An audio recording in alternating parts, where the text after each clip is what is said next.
जय माता दी मित्रों। ब्रह्मा मुरारी सुरार्चित लिंगम निर्मल भाषित शोभित लिंगम जन्मज दुख विनाशन लिंगम तत्प्रणमामि सदा शिवलिंगम।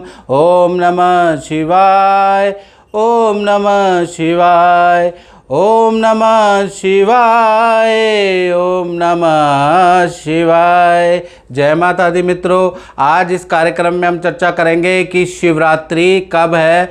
23 जुलाई को है, 24 जुलाई को है। बहुत लोगों को कन्फ्यूजन है कि 24 जुलाई को है या 23 जुलाई को। साथ ही साथ शिवरात्रि में किस प्रकार से पूजा पाठ करनी चाहिए, साथ ही साथ जल का मुहूर्त क्या है, विशेष जल चढ़ाने का समय क्या है, इस बारे में चर्चा करेंगे। और एक उपाय मैं आपको बताऊंगा जो शिवरात्रि के दिन यदि आपने कर लिया तो आपका धन धान्य में बरकत, आपके दाम्पत्य जीवन में बरकत, आपके पारिवारिक सुख में बरकत, मतलब जिस मनोकामना हेतु वो उपाय करेंगे उसमें बरकत देखेंगे। तो पूरा कार्यक्रम शुरू करते हैं। देखिएगा, वैसे तो महाशिवरात्रि आप जानते हैं माघ महीने में आती है। ये जो सावन की जो शिवरात्रि है इसे मासिक शिवरात्रि कहा जाता है। और क्योंकि 12 शिवरात्रियाँ मासिक शिवरात्रियाँ आती है, उसमें से अगर देखा जाए तो ये जो शिवरात्रि है ये बहुत महत्वपूर्ण है। सावन कृष्ण पक्ष चतुर्दशी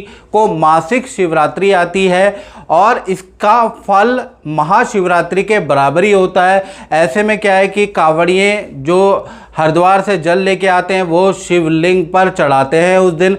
और पंचांग के अनुसार अगर देखा जाए तो 23 जुलाई को सुबह 4:38 से लेकर जो है आपकी चतुर्दशी शुरू होगी और उदया तिथि के अनुसार उसी के बाद सूर्योदय होगा। तो 23 जुलाई में कोई संचय नहीं है, 23 जुलाई को ही शिवरात्रि रहेगी, इसमें कोई डाउट वाली बात नहीं है, याद करिए। चलिए अब बात करते हैं कि सावन शिवरात्रि में पूजा का मुहूर्त क्या होगा।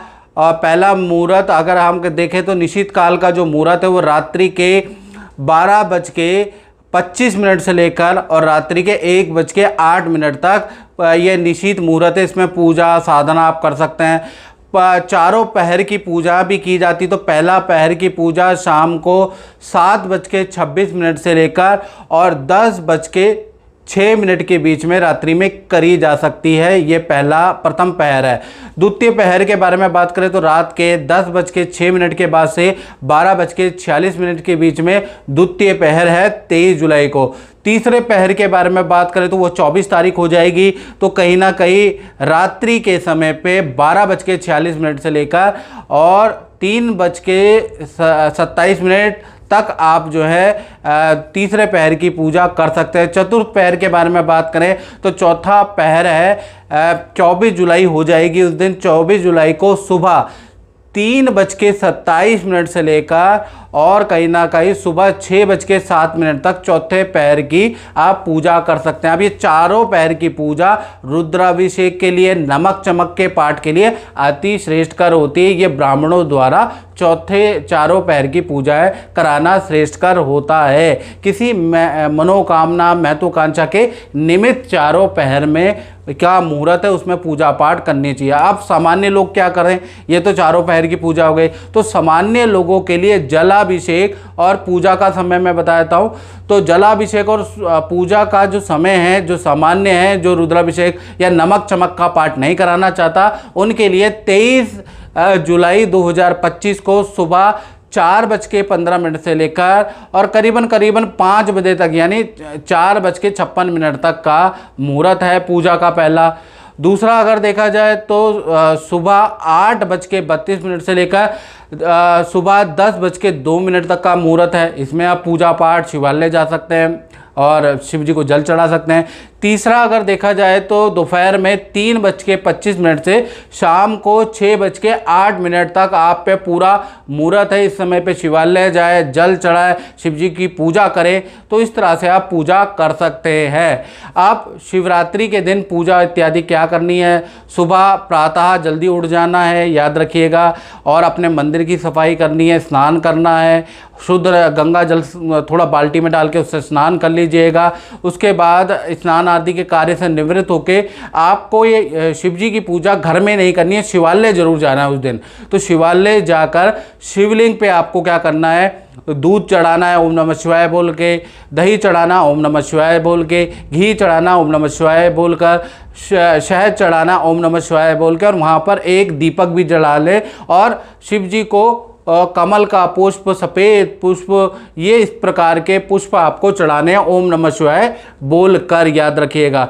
और उसके बाद बिलपत्र, धतूरा, मिठाई भी ओम नमः शिवाय बोलकर आप चढ़ा दें शिव जी को। उसके बाद शिव चालीसा का पाठ वहाँ पर करना है, या शिवाष्टकम का पाठ अगर आप कर सके तो अति उत्तम रहेगा। तो इस तरह से आप पूजा कर सकते हैं। सरल पूजा विधि है। मुहूर्त आपको मैंने बता दिए हैं, पहर के मुहूर्त भी बता दिए हैं, और सामान्य व्यक्ति के लिए 3 मुहूर्त मैंने आपको बता दिए हैं। इस प्रकार से आपको पूजा करनी है। अब हम बात कर लेते हैं शिवरात्रि के दिन विशेष उपाय क्या करें जिससे कि हमारे जीवन अच्छा हो जाए। उसके लिए आपको क्या करना चाहिए, आपके व्यापार नहीं चल पा रहा है, व्यापार में दिक्कत है, काम काज में वृद्धि नहीं हो पा रही है, नौकरी नहीं लग पा रही है, प्रेम में सफलता नहीं मिल पा रही है, दाम्पत्य जीवन में अनबन चल रही है, किसी भी प्रकार का, यह बालक आपकी बात नहीं मानता, बालक का परफॉर्मेंस बहुत अच्छा नहीं आ रहा, बहुत सारी समस्या आप लोगों को किसी न किसी माध्यम से होगी ना। तो ऐसे में आपको क्या करना है, शिवालय में ये पूजा करने के बाद एक कोरा कागज और एक लाल पेन जरूर ले जाएं। जब ये सारी पूजा जो मैंने आपको बताई है, बेलपत्र, धतूरा और ये सब चीज़ चढ़ाने के बाद, शिव चालीसा करने के बाद, शिवाष्टकम का पाठ करने के बाद, आप कोरे कागज पर एक मंत्र लिख ले। मंत्र बता देता हूँ, ओम तत्पुरुषाय विद्महे महादेवाय धीमहि तन्नो रुद्र प्रचोदयात्। ये मंत्र लिख ले। इसको 108 बार जाप करने के बाद इसको आपको बेटे के सिरहाने के नीचे रख लेना है, बेटे के पर्स में रख देना है, बेटी के पर्स में रख देना है, या फिर व्यापार स्थल में चिपका देना है। यदि आपकी नौकरी नहीं लग रही है या हस्बैंड की नौकरी लग रही तो उनके बैग में रख दीजिएगा। देखिएगा चमत्कारिक रूप से इसका प्रभाव होगा, यानी कि आप देखेंगे कि जो भी आपके कष्ट है उसमें शिव की कृपा आपको प्राप्त होगी और आपकी वो जो कष्ट है वो दूर होगा। और ऐसी ही जानकारी के लिए आप मेरे YouTube चैनल से जुड़े। आपको बिना कुंडली दिखाए ही आपको मैं ऐसे ऐसे उपाय बता दूंगा जिससे आपको लाभ होगा। आपको कहीं भी किसी को दिखाने की जरूरत नहीं है। मित्रों, इस कार्यक्रम में बस इतना ही। मुझे दीजिए इजाज़त। जय माता दी।